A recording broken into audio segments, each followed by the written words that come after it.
Hi, I'm here with Joe Hiney of Bremore Port, who's been over here with us in Brussels for the last 2 days with some very important meetings with different representatives from the Parliament and from various port representative bodies. Joe, how have you got on the last 2 days? Terrific, Colm, and thank you. There's a group of us here from the joint venture company, Bremore Port. The two shareholders are here as well, in Drogheda Port Company and Ronan Group Real Estate. It's been a very successful trip, and thank you for facilitating those conversations across MEPs and others. For us, it's about sharing insights on the project and learning here while we're here in Brussels, learning about future plans. And I should mention as well to those with the Trans Committee here in Brussels, the voting in of the latest amendment to that in terms of incorporating energy ports is obviously something we very much welcome. And would like to build on from that in future conversations. But if we take it back a second, Joe, just tell us a little about the proposals or the plans for Bremore Port. Okay, Bremore Port is what we have in Ireland is two particular. We have a demand to decarbonise and really become an energy, a renewable energy country. Yeah. We also have a deficit of port infrastructure in Ireland. Port capacity. Port capacity. We need to add to that capacity in the coming decades. We need to add to our capacity to handle renewable fuels, including building wind farms and generating green fuels, green energy. And ports are now specifically mentioned in European policy as a key enabler of that transition, and we're very keen to be part of that process. And that's the fundamental rationale for Bremore Ireland Port, and it stands fundamentally on its own merits. It's brilliantly located in terms of, if we talk a lot about the M1 corridor, but it's another critical link that will enhance the M1 corridor. When you look at the M1 corridor, just take it from the port perspective, first of all, one of the things you'll hear in Europe is about connectivity, hinterland connectivity. So the port is ideally located right beside the M1 motorway and right on the national rail line. So that's from the inside out. Look at it from the point of view of economic growth in the region, a region that hasn't benefited greatly in the past in terms of investment. With the M1 economic corridor and the fintech corridor in the region of Fingal, Meath and Louth, this is, ports by definition are facilitators of economic growth. So we believe this will contribute significantly because it's not just a port.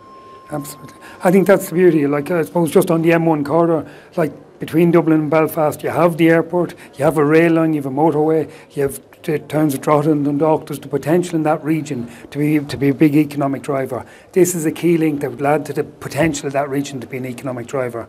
I think that's why Bremore Port is so important.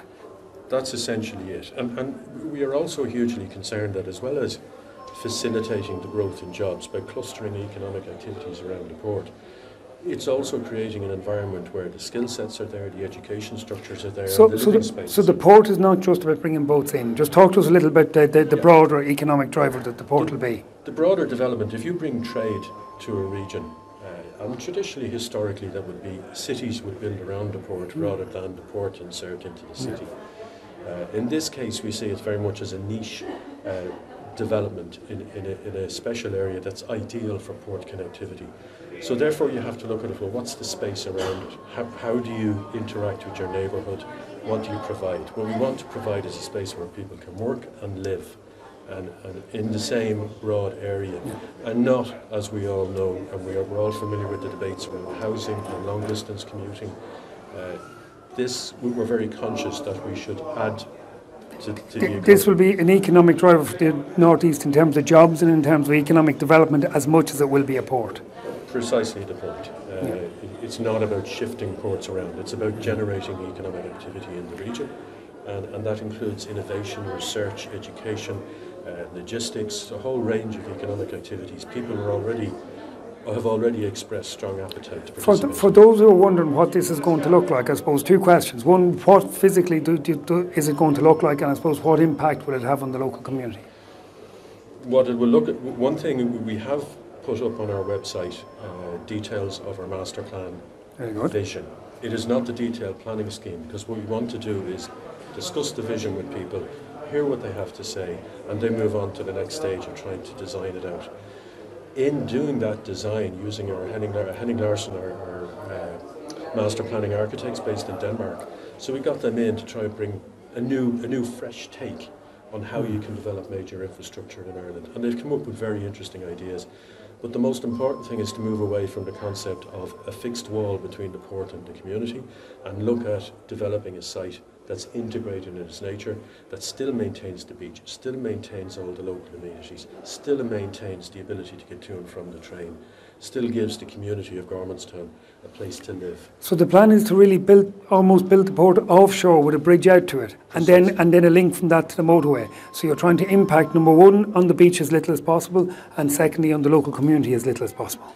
Exactly the point. And that's probably one of the things, because if you were to Google Bremore, you'll come across many images, many of them nothing to do with the project that we've developed, but were created over time.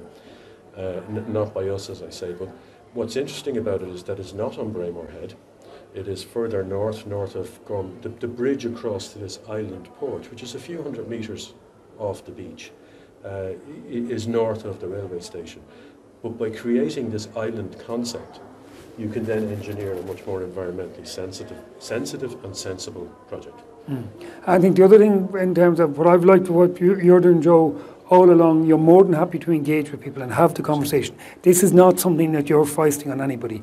It's a case of having the conversation, teasing it through, getting experts like Henrik Larsen involved to create the best possible, if you like, port, best possible scenario for the local community and best possible scenario for the environment. In a nutshell, exactly that. Hopefully, I won't say we, but you can deliver that in due course, and that's what you're aspiring to do. That's it. To work with people. That's the challenge, because you cannot develop something of this scale and impact flying solo. You have to engage with people. We're very much characterising this as a European port project. And if you look at the way major infrastructure in European ports is developed, it starts with community consultation. It starts with stakeholder engagement, as the professionals would put it. So that's where we are as well. We're following that development model, that European development model. And it's new to Ireland in many senses, and it's not. I mean, the consultation is not new to Ireland, but the way we are approaching it so early on is. And I think that's the bit for me. I'm in no way a champion for your port, but what I am saying is let's get the message out there, let's get the conversation started so that there's no surprises for anybody, and then see what issues emerge, and hopefully we can come to a situation where everybody can buy into a concept that serves everybody's cause. Yeah, and all we can ask people to do is to maintain an open mind. Let's engage. If we can't answer at that particular first conversation, we'll endeavour to go away, take issues, resolve them and come back with proposals. So it's this interaction over time that will see the final product of the port, the final planning application come together at that point. And like that, there's no proposal there on the pitch at the minute. It's very much a conversation starting now, and it'll take quite a time for that conversation to work its way through, and there'll be plenty of time for engagement from an open-minded perspective from yourselves and from the community, hopefully. Particularly the second half of this year and most of next year, we would see that conversation evolving over time. Yeah. It would be at least, that would be the minimum amount of time. And you'd like to see the local community as a stakeholder in this broader project? Completely. And we've already put proposals to local residents, groupings, etc. I'm not saying everyone will agree with you, but let's go that journey and see where it takes us. Life is not like that, and that's fine. We do. But creating a space to engage, even when we don't. That's the important bit. Is the challenge. We've looked at the idea that exists in Europe, where you create a community forum, where representatives come along, and there are regular updates and regular engagement, as well as outreach to everyone in the community. It's not to exclude anybody from the conversation, but it's to provide a bit of a structure to it, so that we can all engage in an open-minded manner. And at the end of the day, you know, nobody's vote can be bought here. It's about persuading, and if somebody disagrees, they disagree, and we need to deal with that and work our way through it. Absolutely. Well, listen, thanks for taking the time, Joe, and I'm delighted you had 2 productive days here, and hopefully the engagement with the community will help to bring this to fruition in due course. And thank you to you for facilitating the meetings we had, and thanks to all the Irish MEPs who are engaging with us on this topic, and we look forward to being back. Look forward to it too. Thanks.